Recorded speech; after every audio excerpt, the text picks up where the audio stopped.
कभी bulldozer action, कभी आरक्षण पर फायर बयान। पूरी आक्रामक मूड में है मायावती। और अब मायावती ने बुला ली है एक अहम बैठक, जिसमें बनेगी बड़ी रणनीति जिससे विपक्षियों को पस्त किया जा सके, रणनीति जिसके तहत बसपा सुप्रीमो कर सकती है बड़ा ऐलान। कल मायावती जिला अध्यक्ष, मंडल कोऑर्डिनेटर, सेक्टर प्रभारी और बाम सेफ की जिला अध्यक्षों के साथ बैठक करेंगी। इस बैठक में 10 सीटों के उपचुनाव को लेकर समीक्षा की जाएगी। बताया जा रहा है कि जिन विधानसभा सीटों पर उपचुनाव होना है, वहां बूथ लेवल पर पार्टी की मजबूती और घोषित प्रभारियों को बतौर उम्मीदवार उतारने पर इनपुट लेंगी मायावती।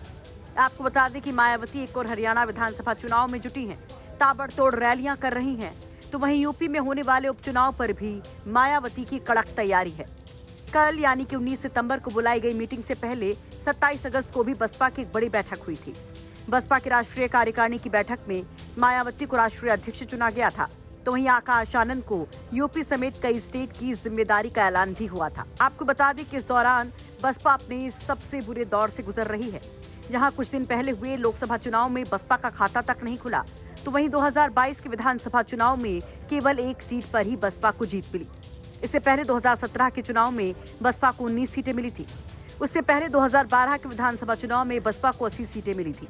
कुल मिलाकर 2012 के बाद से पार्टी का प्रदर्शन लगातार गिरता ही चला गया।